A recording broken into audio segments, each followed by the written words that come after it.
Karen tried to destroy my car showroom with fake complaints and city reports.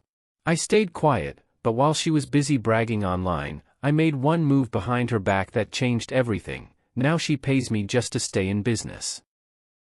It all started on a sunny Saturday afternoon, exactly the kind of day that draws car lovers out of their houses and into showrooms like mine. I'd just wrapped up a new floor display with 2 pristine Lamborghinis and a cherry red McLaren when the front door jingled. In walked a woman with sharp sunglasses, a permanent scowl, and a purse that screamed, "Entitled." She didn't even glance at the cars. She made a beeline for the front desk. "Excuse me," she snapped, her tone louder than the engine of the V8 I'd just revved. "Are you the owner?" I stepped out from the back, smiling politely. "Yes, I am. Can I help you?"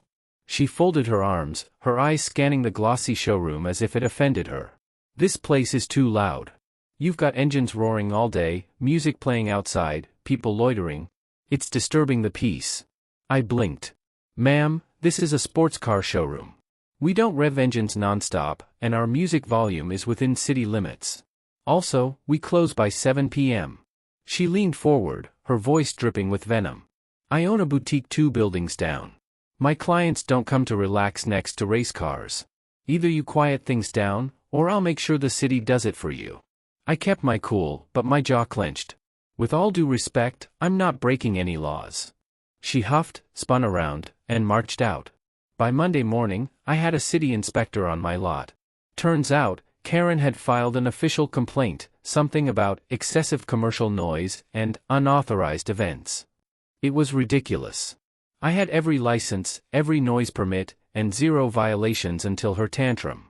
But the inspector still had to investigate, and that alone meant delays and extra scrutiny. Then came the online reviews, suspiciously worded and posted within hours of each other. Too loud for a business. Not a safe space for families. Showroom blasting music, terrible environment. I recognized some of the language Karen had used in person. It was clear she wasn't just mad, she was targeting me. What made it worse was that she kept popping in. Once to take pictures, for her lawyer, another time pretending to browse but only scoffing at the price tags and asking snide questions. She was trying to intimidate me, make it seem like I was a nuisance to the neighborhood. But I wasn't some pop-up stand, this showroom was my dream, years in the making. I wasn't going to fold because of one bitter boutique owner with a grudge. I didn't say anything publicly, not yet. But I started looking into her. Where her shop was located. Who owned the building. What her lease looked like. Because if she wanted to play power games, I was about to show her who really ran this block.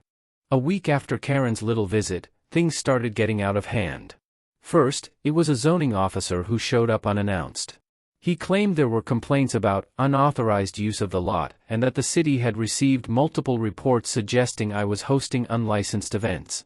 I showed him the permits for everything, my showroom operations, the occasional weekend test drive events, the noise level authorizations, but the guy still spent an hour walking around, measuring distances, jotting things down on his clipboard like he was hunting for a reason to shut me down. "You might be within code for now," he said with a raised eyebrow, "but we'll have to double-check with the planning department." 2 days later, I got a letter, followed by another visit, this time about parking violations. Supposedly, I had too many cars displayed outside the designated zones, and some neighboring businesses had complained that showroom customers were using their parking spots. I knew exactly who neighboring businesses meant. Karen's boutique was one of only 3 on this strip. And the other 2 owners? I'd spoken to them, they had no issues with me. That left just one person stirring the pot. Still, I adjusted the cones outside, even reduced the outdoor inventory just to stay in compliance. I wasn't about to give anyone a reason to fine me. But it didn't stop there. Next came the fire marshal. "Random inspection," he said. Right. Totally random. He combed through the place looking for fire code violations, extension cords, blocked exits, anything he could cite. He found nothing. Still, the constant pressure was grinding on me and my staff. We were spending more time dealing with inspectors than customers.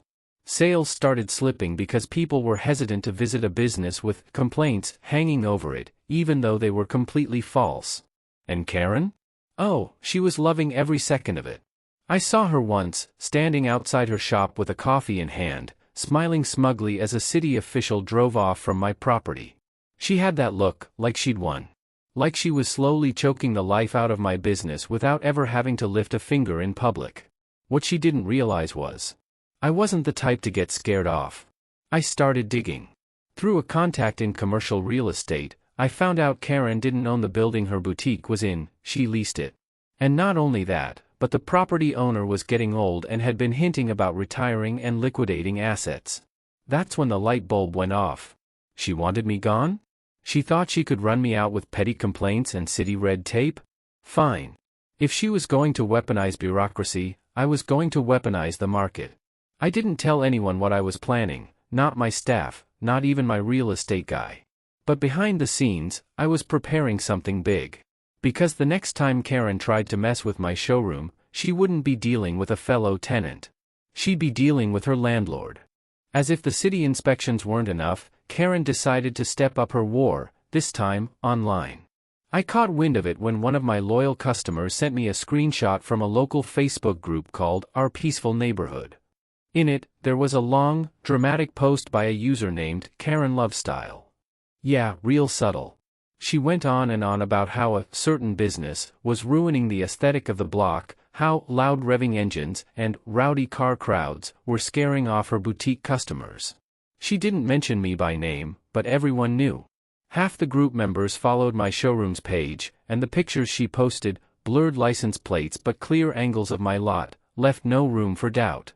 She even had the audacity to say, I've filed complaints, and the city is finally taking action. Businesses that don't respect the community don't belong here. That hit a nerve. This wasn't just some behind-the-scenes nuisance anymore, she was trying to publicly drag my name through the mud. Comments under her post were mixed. Some people agreed, others called her out for being dramatic. But the damage was done. I had walk-in customers cancel their appointments the same week. 2 said their wives saw the post and didn't feel comfortable coming to the showroom anymore. It was ridiculous. I wasn't running a nightclub.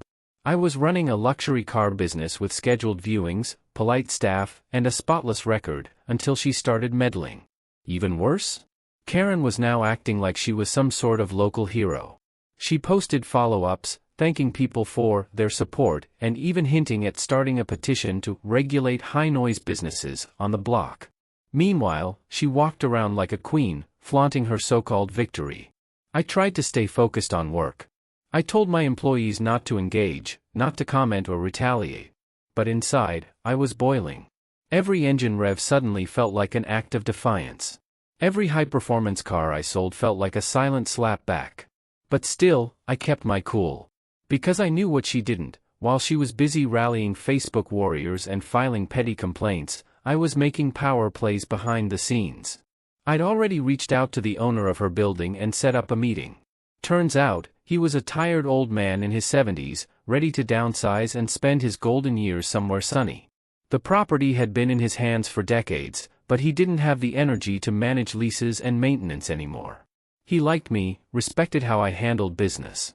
And most importantly, he liked the cash offer I made, an all-cash deal, no contingencies, and well above market rate. We shook hands in silence. He didn't ask questions about why I wanted it. And I didn't offer an answer. Because while Karen was out there celebrating her victory, I had just bought the ground beneath her feet. And she had no idea what was coming next. I didn't waste time once the handshake was done. My real estate attorney had the paperwork drawn up within 48 hours, and I wired the deposit before the ink had even dried. I wasn't playing games. Karen had pushed every button she could, and now I was pushing back, with something a lot more permanent than a complaint: ownership. The building wasn't massive, just a single-story structure with 3 retail units. Karen's boutique occupied the center space. On either side, there was a nail salon and a pet grooming shop. Both had been there for years and never once caused any trouble. Honestly, they were sweet people who deserved better neighbors than Karen. During closing, the previous owner mentioned how difficult she'd become in the past year: constant complaints, passive-aggressive emails, even refusing to participate in maintenance costs. I just nodded and smiled. "Don't worry," I said, "I'll handle her." Once the deal officially closed, the first thing I did was send notices to all the tenants letting them know the building had a new landlord. I made it clear, I wasn't interested in raising rent or shaking up good tenants. I only asked for mutual respect and compliance with lease agreements. The other two tenants were relieved. They dealt with Karen's drama, too, and they were more than happy to hear someone reasonable was taking over. But Karen? She stormed into my showroom 3 days later, red in the face, letter in hand. "Is this some kind of joke?" she barked. I stepped out from behind the desk, calm as ever. "Nope. I own the building now." She looked like someone had punched her in the stomach. "You bought my building?" "No," I corrected her with a smirk. "I bought my building. You just rent there." She was fuming. "This is harassment. You can't just buy my landlord out because you don't like me." "Actually," I said, "I bought the building because I do like smart investments. But since you brought it up, your lease is month to month. And you've been in violation multiple times according to the old owner's records. So, either we work out a professional agreement, or I give you notice to vacate." Her jaw dropped. She opened her mouth, then closed it again, completely speechless. For the first time since this whole feud started, she realized she'd picked the wrong person to mess with. "I suggest you think it over," I said, handing her a copy of the new lease terms, stricter, but fair. "Oh, and feel free to have your lawyer review it. You know, since you like legal matters so much." She snatched the paper and stormed out, but she wasn't walking nearly as confidently as she did before. The power dynamic had shifted. She didn't own the conversation anymore, or the narrative. I did. Because when someone tries to sabotage what you've built, sometimes the best revenge isn't fighting them. It's owning the battlefield they thought they controlled. A month later, things looked very different on our street. Karen's boutique was still there, signs in the window, soft music playing, and those same overpriced dresses nobody ever seemed to buy. But now, every morning when she unlocked her shop, she had to look across the street at my showroom, and remind herself that she was standing on my property. Her lawyer had tried to contest the new lease terms, of course. But there wasn't much they could do. Her original agreement was a loose, month-to-month lease with several documented complaints and missed maintenance contributions.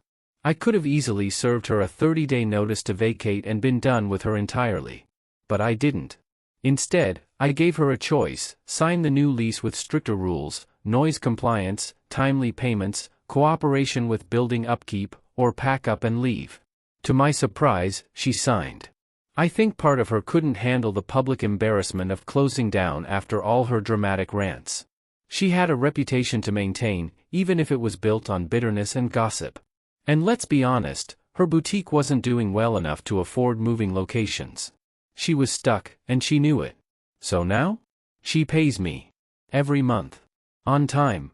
Quietly. Gone were the social media posts. Gone were the complaints to the city. She stopped walking into my showroom, stopped talking to other business owners about me, and kept to herself. The fiery Karen who once tried to get me shut down was now just another tenant under contract, one rent check away from being out on the curb. And my showroom? Thriving. After word got out that I had bought her building, the neighborhood buzz turned in my favor. People saw me differently, not just as the car guy with loud engines, but as a businessman who stood his ground. Local businesses started reaching out for partnerships, and new customers came through the door, some just curious about the guy who bought Karen's building. Even the city backed off. Once they realized the complaints were part of a personal grudge, the inspection stopped. Everything was back to normal, actually, better than normal. And Karen? She never apologized. But I didn't need her to.